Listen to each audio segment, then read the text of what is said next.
आजकल की दुनिया में चाहे ऑनलाइन हो या ऑफलाइन, ये आलोचना या नकारात्मकता से बचना ये तो काफी मुश्किल सा हो गया है। हाँ बिल्कुल। कोई भी नई चीज करें, थोड़ी सफलता मिले या बस अपनी राय ही रख दें और कहीं ना कहीं से कोई ना कोई मतलब कमी निकालने वाला या नीचा दिखाने वाला आ ही जाता है। सही बात है। तो आज हम इसी चुनौती पर थोड़ी गहराई से बात करने वाले हैं।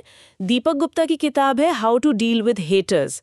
उससे जो समझ मिली है उसके आधार पर अच्छा हमारा इरादा है ये जानना कि इस तरह की नेगेटिविटी से कैसे निपटें ताकि ये हमारी मेंटल पीस या हमारे काम पर असर न डाले। बिल्कुल, और ये समझना बहुत जरूरी है कि ये चुनौती कोई आज की नहीं है, पर हाँ शायद आज के दौर में ज्यादा दिखती है सोशल मीडिया की वजह से। हाँ वो तो है। किताब का एक सेंट्रल आइडिया यही है कि देखिए नकारात्मक लोग तो रहेंगे, हाँ, है ना, हेटर्स जिन्हें कहते हैं, हाँ, पर उनका असर कितना हुआ हम पर, हाँ। ये काफी हद तक हमारे हाथ में। अच्छा, ये कंट्रोल हमारे हाथ में है। हाँ काफी हद तक।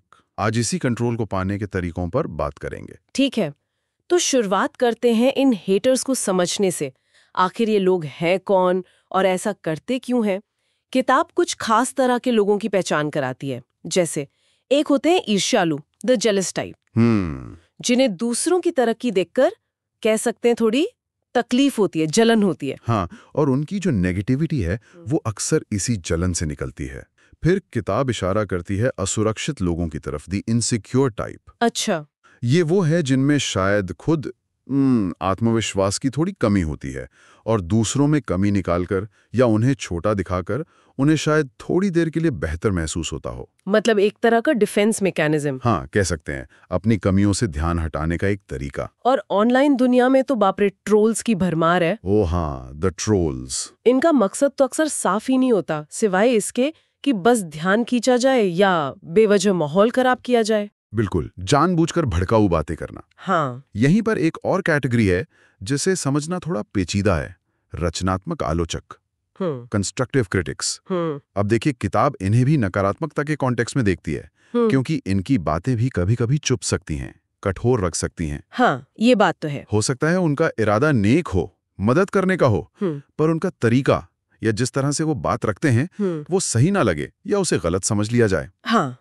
तो यहाँ इंटेंशन और प्रेजेंटेशन दोनों देखने वाली बात है। ये फर्क करना वाकई जरूरी है। पर इन सभी टाइप के पीछे किताब एक बहुत ही दिलचस्प साइकोलॉजिकल पहलू पर रोशनी डालती है ना? सही कहा, और ये शायद सबसे अहम शुरुआती समझ है कि ज्यादातर मामलों में इन तथाकथित हेटर्स की बातें या उनका बर्ताव असल में उनके टारगेट के बारे में कम होता है। अच्छा। हाँ, और उनकी अपनी अंदरूनी कश्मकश, उनकी असुरक्षाएं या शायद जीवन में कुछ कमी रह गई हो, उसके बारे में ज्यादा बताता है। ओह। ये समझने से ना हम बात को दिल पे नहीं लेते, पर्सनल नहीं लेते।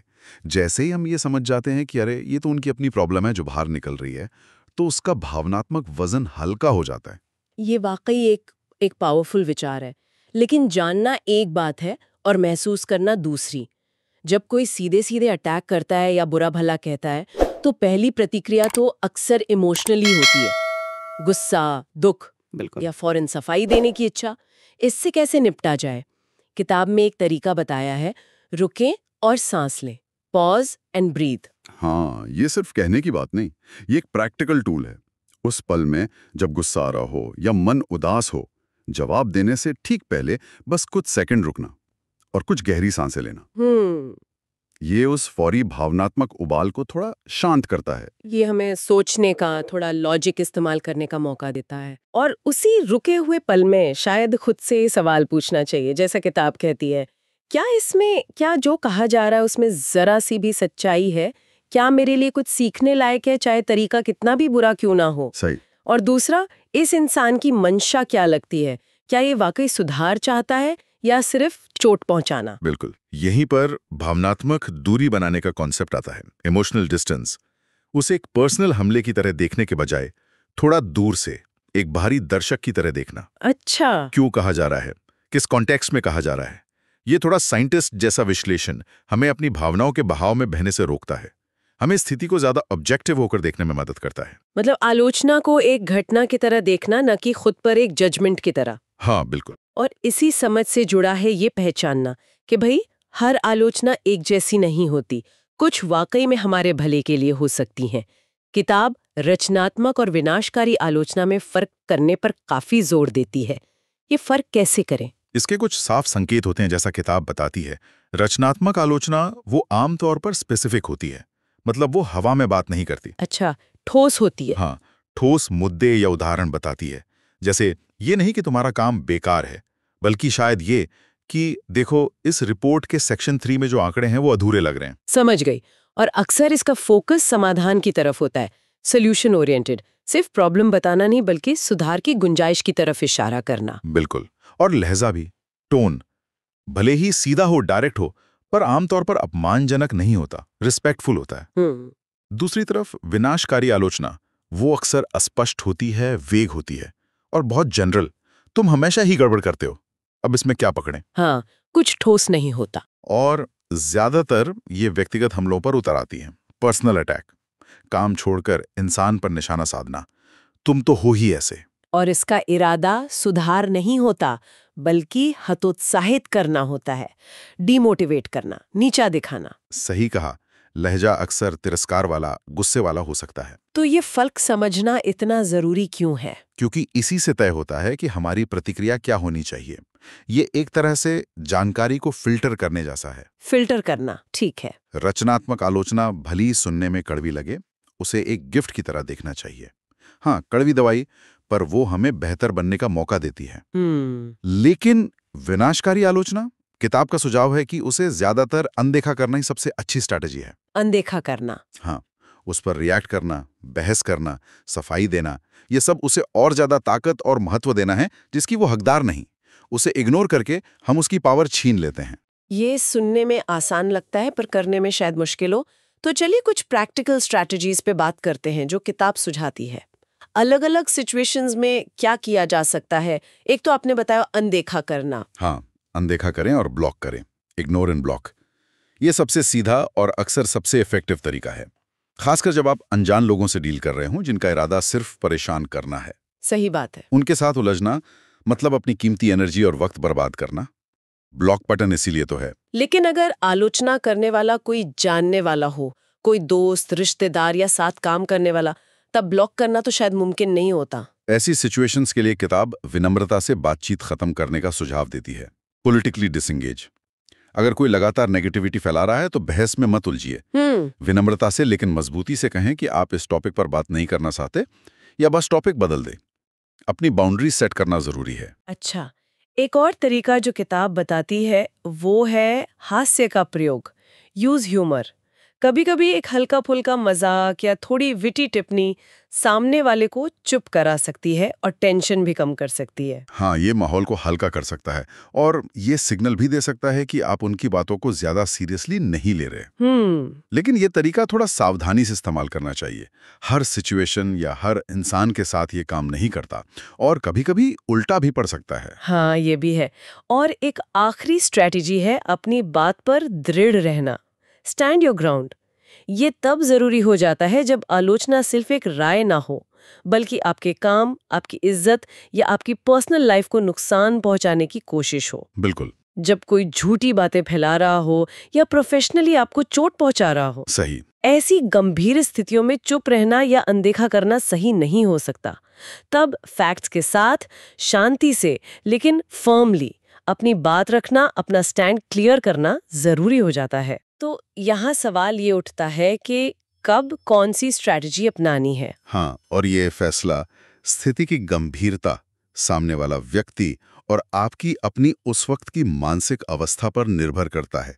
हर लड़ाई लड़ने लायक नहीं होती और कभी-कभी चुप रहना कमजोरी नहीं बल्कि समझदारी होती है, अपनी एनर्जी बचाने का तरीका। ये चुनना ही अपने आप में एक स्किल है और इन सब हमलों का एक सीधा निशाना होता है हमारा आत्मविश्वास, सेल्फ कॉन्फिडेंस। बिल्कुल। हेटर्स चाहते हैं कि हम खुद पर शक करने लगें, तो इस कॉन्फिडेंस को बचाए रखना और मजबूत करना ये बहुत अहम हो जाता है।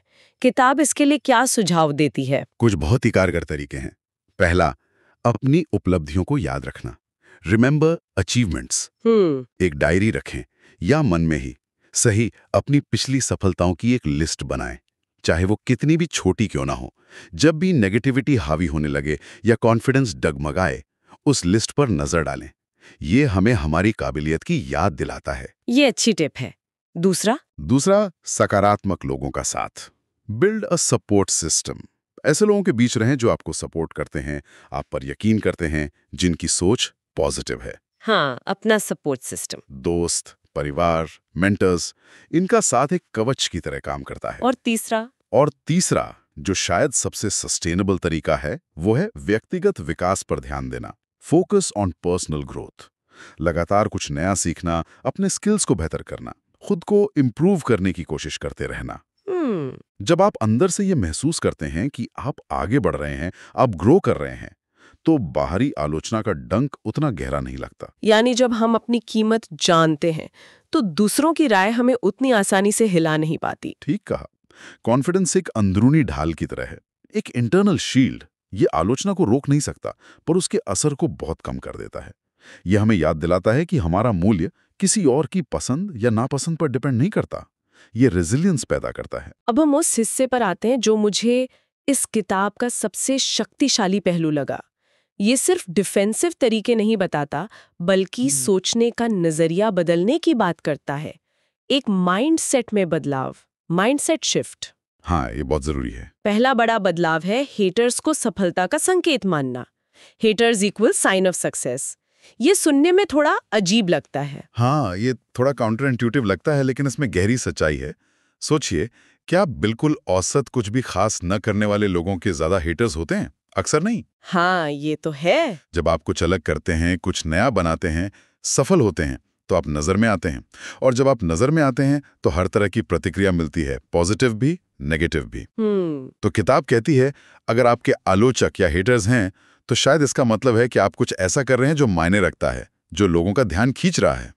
इसे एक बैज ऑफ ऑनर की तरह देखें। वाह, ये वाकई एक अलग नजरिया है। दूसरा शक्तिशाली बदलाव है नेगेटिविटी को ईंधन के रूप में इस्तेमाल करना, यूज एज फ्यूल।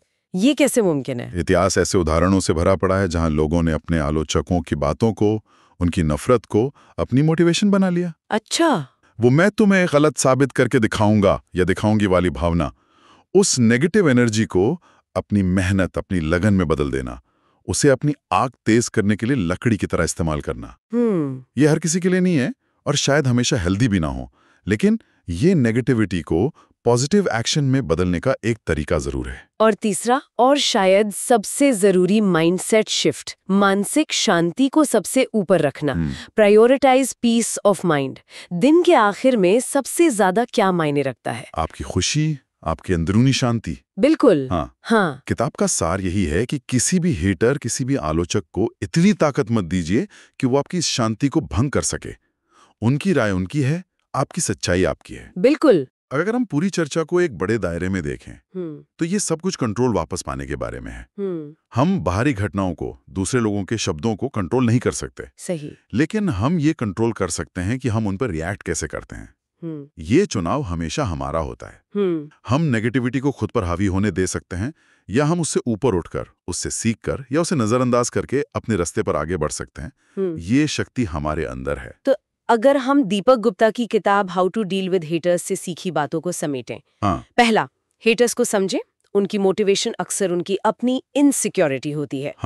दूसरा, अपनी इमोशनल रिएक्शन को काबू में रखें, रुकें, सांस लें, एनालाइज करें, पर्सनल ना लें। बिल्कुल। तीसरा, रचनात्मक और विनाशकारी आलोचना में फर्क करना सीखें। एक से सीखें, दूसरे को इग्नोर करें। सही। चौथा, सिचुएशन के हिसाब से सही प्रतिक्रिया चुनें। कभी अनदेखा करना, कभी पोलाइटली पीछे हटना, कभी दृढ़ता से सामना करना।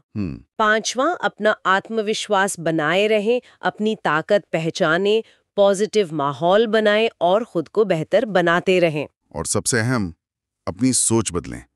हेटर्स को सफलता का बाई प्रोडक्ट समझें। उनकी नेगेटिविटी को अगर चाहें तो मोटिवेशन बनाएं, और किसी भी कीमत पर अपनी मानसिक शांति को सबसे ऊपर रखें। सही कहा। बाहरी शोर पर आपकी अंदरूनी प्रतिक्रिया क्या होगी, ये आपका चुनाव है, और यही सबसे बड़ी ताकत है। इस गहरी बातचीत के लिए बहुत बहुत शुक्रिया। उम्मीद है ये पॉइंट सुनने वालों को नेगेटिविटी से बेहतर तरीके से निपटने और अपनी मेंटल पीस बनाए रखने में मददगार होंगे। और जाते जाते सोचने के लिए एक सवाल छोड़ जाते हैं, क्या हर नकारात्मकता सिर्फ खारिज करने के लिए होती है, या कभी-कभी किसी तीखी आलोचना में भी अनजाने में कोई ऐसा मौका या कोई ऐसी सच्चाई छिपी हो सकती है जिसे खुद क्रिटिक ने भी ना देखा हो। दिलचस्प सवाल है। क्या उस आलोचना के अनुभव को किसी पॉजिटिव चीज में बदला जा सकता है, शायद दूसरों की मदद करने के लिए? इस पर विचार करना इंटरेस्टिंग हो सकता है। क्या आप जिंदगी बदलने वाली किताबें पढ़ना चाहते हैं पर टाइम नहीं है? चिंता मत कीजिए। बुक बाइट्स पॉडकास्ट पर हम आपके लिए लाते हैं दुनिया की बेस्ट मोटिवेशनल और सेल्फ हेल्प बुक्स की शॉर्ट और पावरफुल समरी सिर्फ 10 से 15 मिनट में। Atomic habits, rich dad poor dad, think and grow rich जैसी किताबों की कमाल की सीख हिंदी में सुनिए। बस अभी सब्सक्राइब करें और बेल आइकन दबाएं ताकि कोई भी नया एपिसोड मिस न हो। ज्ञान का ये सफर आपके साथ ही पूरा है।